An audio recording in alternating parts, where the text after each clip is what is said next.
जय श्री राम कृष्ण हरि साईं राम जी। सभी साईं भक्तों को कैसे हैं आप? आई होप बाबा की कृपा से आप सभी लोग अच्छे होंगे और स्वस्थ होंगे।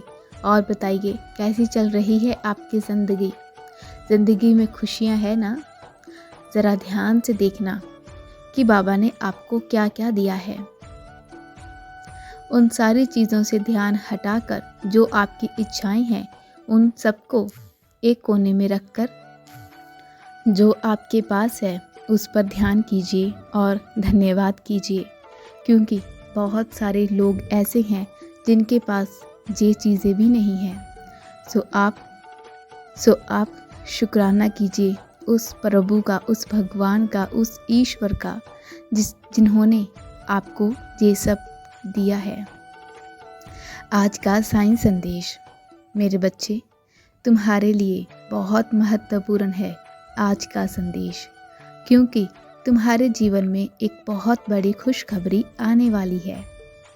ये वही खुशखबरी है जिसका तुमने वर्षों से इंतज़ार किया था, जिसके लिए तुमने अपना सब कुछ छोड़ दिया था। तो ध्यान से सुनना ये संदेश। इस संदेश को छोड़ने की गलती मत करना, क्योंकि ये खुशखबरी तुम्हारे जीवन में बहुत बड़ा बदलाव लाएगी। ये खुशखबरी इतनी महत्वपूर्ण है कि मैं इसे लेकर सीधा तुम्हारे पास आया हूँ।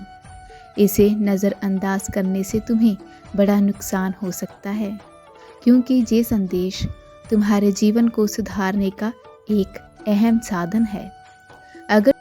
अगर तुम्हें भगवान पर विश्वास है तो इस संदेश को ध्यान से सुनो और तुरंत इस वीडियो को लाइक करना और ओम साईं राम ज़रूर लिखना, ताकि भगवान आपके जीवन में बदलाव लाने की प्रक्रिया शुरू कर सके। आपने बहुत प्रयास किए, लेकिन अब तक वह असफल रहे। जहाँ जहाँ तुम गए, लोगों ने तुम्हारी स्थिति देखकर हंसी उड़ाई और ये देखकर तुम्हें क्रोध भी आया। और मेरे बच्चे, क्रोध आना स्वाभाविक है, पर तुम कर भी क्या सकते थे? तुम सिर्फ दूसरों की बातें सुनते रहे, क्योंकि तुम वह नहीं कर पा रहे थे जो वह कर रहे थे। लेकिन याद रखो, जिस दिन तुम्हें अपने बारे में पता चल जाएगा कि तुम्हारे जीवन की व्यवस्थाएं ठीक से नहीं चल पा रही, तुम्हारा मन और मस्तिष्क भी भ्रमित हो गए हैं और यही वजह है कि तुम सही निर्णय नहीं ले पा रहे। मेरे बच्चे, जब तुम कहीं जाते हो, लोग तुम्हें देखकर हंसते हैं और तुम समझ नहीं पाते कि ये हंसी तुम पर है या किसी और पर। तुम सोचते हो कि इस समय तुम्हारी स्थिति और परिस्थिति ठीक नहीं चल रही, इसीलिए लोग मुझ पर हंसते हैं। मेरे बच्चे, इस बात को मन पर मत लगाना, क्योंकि अगर तुमने इस बात को सही तरीके से मन से नहीं लगाया तो तुम वहीं के वहीं रह जाओगे। लेकिन अगर तुमने इस बात को किसी और तरीके से अपने मन को लगा लिया सही तरीके से, तो मेरे बच्चे, तुम बहुत आगे तक जाओगे।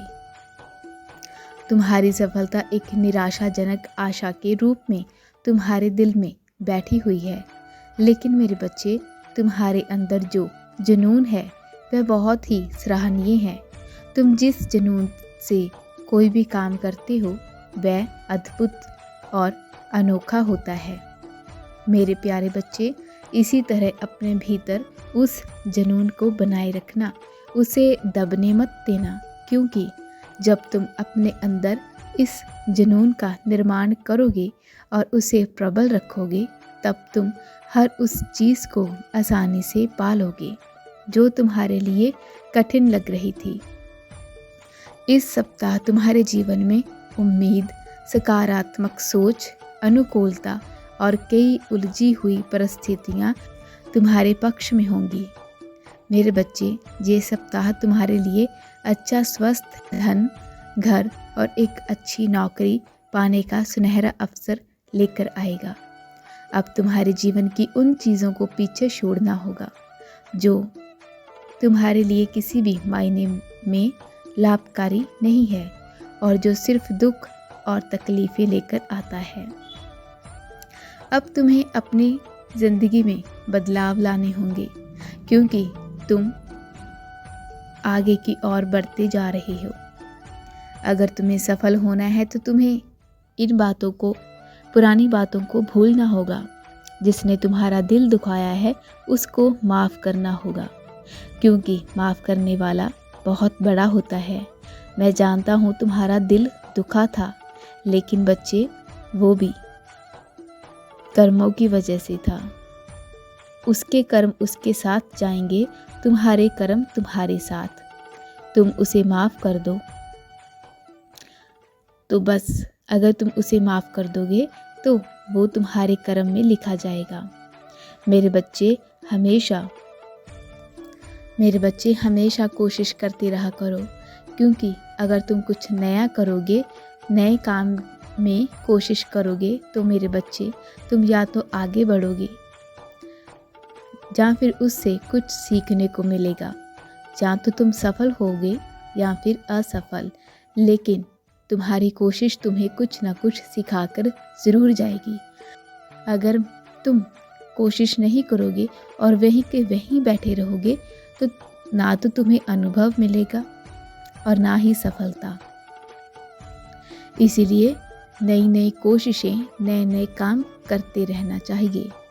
मैं तुम्हें ये इसीलिए बता रहा हूँ क्योंकि तुम कोशिश करते रहते हो। तुम हर काम में कोशिश करते ही रहते हो और ये अच्छी बात है।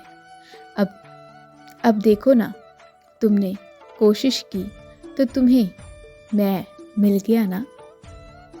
तुमने सच्चे भाव से, सच्चे दिल से मेरी पूजा आराधना की तो मैं तुम्हें मिला ना।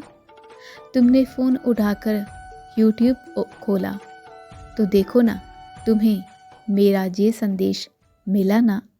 तो बस कोशिश करते रहा करो, कुछ ना कुछ सीखने को ज़रूर मिलेगा। और तुम बताना कि तुमने इस संदेश से क्या सीखा।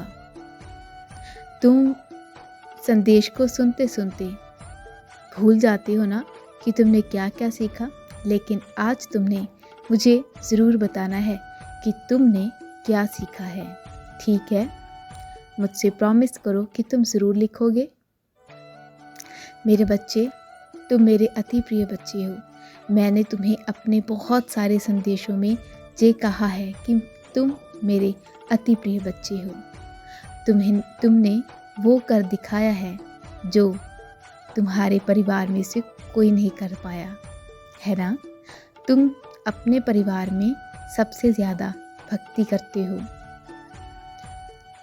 तुम्हारे परिवार वाले तुम्हें कई बार कहते हैं ना कि तुम क्या भक्ति करते रहते हो, क्या पूजा पाठ करते रहते हो, कहते हैं ना।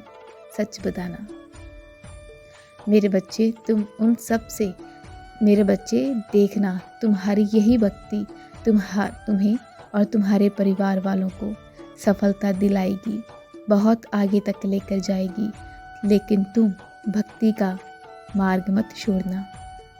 घर वाले छोड़ रहे हैं तो छोड़ने दो, कोई बात नहीं। मैं उनसे नाराज़ नहीं हूँ क्योंकि उनका अभी भक्ति का समय नहीं आया। तुम्हारा समय आ गया था, तुम आध्यात्मिकता की ओर बढ़ चुके थे, इसलिए मैंने तुम्हारा हाथ थाम लिया। तुम कहते हो कि बाबा मेरे परिवार वालों को हमेशा खुश रखना, तो भला और क्या चाहिए।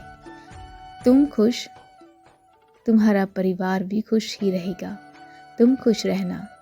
मुझे तुम्हारी आंखों में हमेशा एक चमक चाहिए, एक ऐसी चमक जो हर एक चीज़ को हासिल करने की हो, एक ऐसी चमक जो खुद को और बाकियों को संवारने की चमक हो, कुछ कर दिखाने की चमक हो। ये चमक मुझे तुम्हारी आंखों में हमेशा चाहिए।